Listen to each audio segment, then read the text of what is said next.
Everyone. आज हम पढ़ने वाले हैं मिलग्राम का shocking research.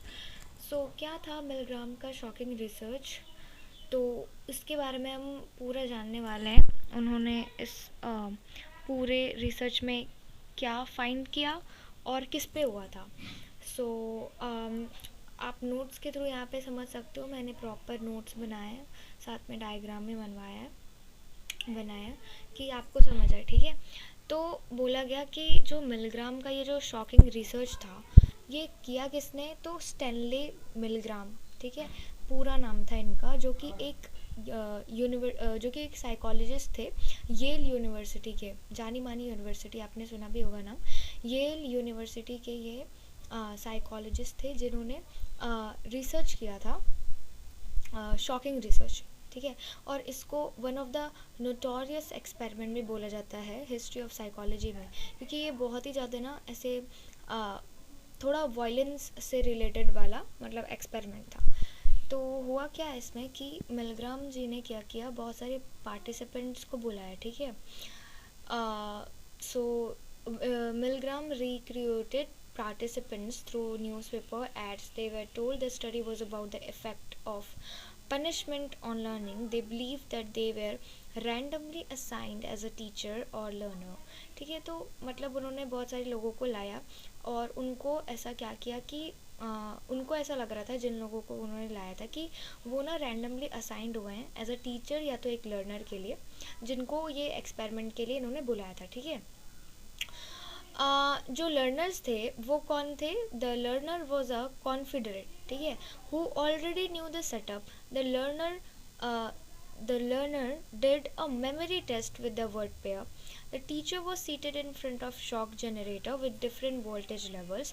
The teacher was instructed to give an electric shock whenever the learner gave a wrong answer. After each incorrect answer, the teacher had to increase the shock by 15 volts. In reality, the learner did not receive any electrical shock. अब शुरू हो गया था experiment. ठीक है, जिसमें हो क्या रहा था कि जो लोग बुलाए गए थे वो ज़्यादातर जैसे उनको बुलाया गया था एज अ टीचर के तरह। ठीक है, और उसमें क्या था कि जो लर्नर था वो एक कॉन्फिडरेट था। कॉन्फिडरेट मतलब वो होते हैं जिनको पहले से हर प्लान पता होता है। वो basically they are like an actor, जो वो एक्ट कर रहे हैं। तो हुआ ये कि जो टीचर थे जिनको बुलाया गया था मतलब एक्सपेरिमेंट के लिए, उनको बैठाया गया। ठीक है, एक शॉक जनरेटर के सामने, ये है शॉक जनरेटर, तो उसके सामने बैठा के उसमें अलग अलग वोल्टेज लेवल थे। जैसे यहाँ पे देखो, ये वोल्टेज लेवल है इसमें। ठीक है, तो अब इसमें क्या होता है ना कि उनको बुला के ये डिफरेंट वोल्टेज लेवल के सामने बैठाया और उनको बोला कि आपको इलेक्ट्रिक शॉक देना है। किसको? तो लर्नर को। वो जो वहाँ पे एक लर्नर था, ठीक है, और वो कॉन्फिडरेट था, यानी कि उसको पहले से सेटअप पता था, वो जो लर्नर था। ठीक है, लर्नर कॉन्फिडरेट है और जिनको बुलाया गया उनको एक एज अ टीचर रखा गया।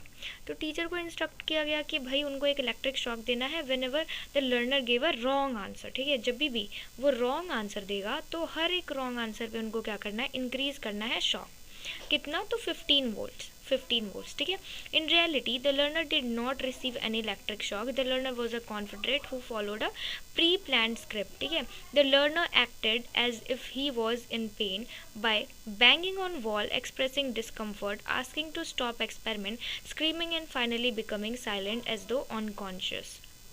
जैसा कि बताया मैंने, लर्नर जो है वो बस एक्ट कर रहा था। ठीक है, वो क्या कर रहा था? वो बैंग कर रहा था वॉल में, एक्सप्रेस कर रहा था डिस्कम्फर्ट को, asking to stop the experiment, बोल रहा था एक्सपेरिमेंट को स्टॉप कर दो, रोक दो, चिल्ला रहा था। ठीक है, और फाइनली वो अनकॉन्शियस हो गया अगर वो बहुत ज़्यादा हाई लेवल पे चला जाता है, अगर हमारा जो शॉक है। ठीक है, ये जो वो चिल्ला रहा था, ये सब कर रहा था ना, ये बेसिकली वो एक्ट कर रहा था और पीछे से एक रिकॉर्डिंग भी था उनके पास जो कि बज रहा था वहाँ पे। ठीक है, बेसिकली वो रिकॉर्डेड था हर चीज़, उनका शॉक जो भी उनका बिहेवियर हो रहा था, स्क्रीमिंग वाला या फिर वो बैंग कर रहे हैं वॉल में, तो ये सब इनका ना रिकॉर्डेड भी था, क्योंकि वो प्री प्लान था ना, उसको पहले से पता था, वो कॉन्फिडरेट जो था वहाँ पे। फिर आगे क्या हुआ? whenever the teacher hesitated or wanted to stop the experimenter, wearing a white lab coat, firmly instructed the teacher to continue by saying things like things like कि जो एक्सपेरिमेंट है वो रिक्वायर करता है यू टू कंटिन्यू और you must continue. The experimenter also assumed that the teacher that he would take full responsibility for the learner's safety. So basically हो क्या रहा था कि टीचर जब जब हेजिस्टेट कर रहा था ना कि वो जैसे शॉक बढ़ा रहा है और वो जो सामने वाला लर्नर है वो रिक्वेस्ट करता था कि प्लीज़ मुझे छोड़ दो, प्लीज़ मेरे को अब रहने दो, ठीक है. तो ऐसी ऐसी चीज़ें बोल रहा था. Basically he was just requesting to stop the experiment to whom to the doctor, sorry to the teacher जिनको बुलाया गया था एक्सपेरिमेंट के लिए, ठीक है.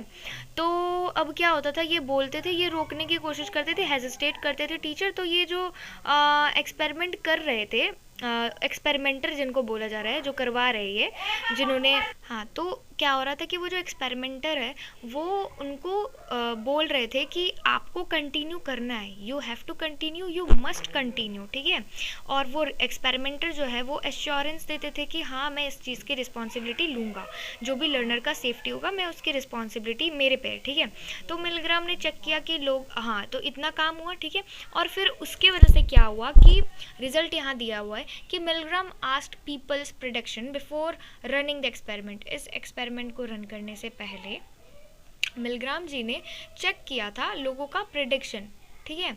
तो उसमें से कौन कौन थे, वो साइकेट्रिस्ट, कॉलेज स्टूडेंट्स और कुछ एडल्ट्स भी थे, ठीक है. उनके जो कलीग्स वगैरह वो सब थे. उनको क्या लगा कि लोग जो है वो क्या करेंगे, रिफ्यूज़ कर देंगे at the first protest around 150 volts. तो 150 वोल्ट्स पे जैसे रिफ्यूज़ हो गया था तो उनको लगा कि लोगों ने जैसे जो भी गए होंगे टीचर वगैरह जो थे उन्होंने रिफ्यूज़ कर दिया होगा, ठीक है, 150 वोल्ट्स पे. तो उनको लगा ऐसा ही होगा. बट मिलग्राम को क्या पता चला कि लोगों ने ऐसा किया, मतलब उनको ऐसा लग रहा था कि no one would go that far, है ना, कि मतलब इतना कौन ही वो करेगा कि उनको बहुत ही ज़्यादा ऐसे शॉक में देके कौन ही, मतलब कौन ही इंसान शॉक देगा उनको, राइट. बेसिकली कोई इतना दूर नहीं जा सकता, कोई हाईएस्ट वोल्टेज पे, मतलब हाईएस्ट वोल्टेज का शॉक उनको नहीं दे सकता है. लेकिन मिलग्राम ने फाउंड किया कि बहुत लोगों ने ऐसा किया. उन्होंने मतलब ये मतलब कह सकते हैं कि ओबीडियंस के इन्फ्लुएंस में, ठीक है, अथॉरिटी के इन्फ्लुएंस में, अथॉरिटी के ऑर्डर को फॉलो करने के लिए उन्होंने क्या किया, हाईएस्ट वोल्टेज तक भी वो गए, उन्होंने शॉक दिया.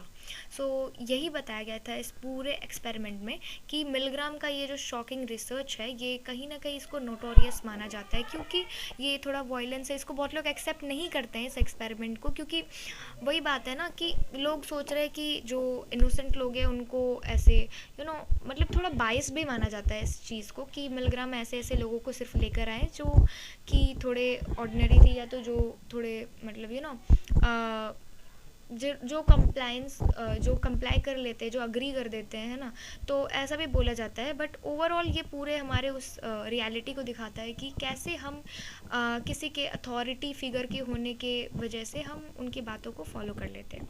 सो पूरे रिसर्च में यही बताया गया था. You can write down the notes and आप इसको पढ़ के भी खुद से समझ सकते हो. So simply you can understand from here and thank you. And अगर आपको दूसरे टॉपिक की भी ऐसी वीडियो चाहिए तो मैं अपलोड करूँगी. सो तब तक के लिए बाय बाय.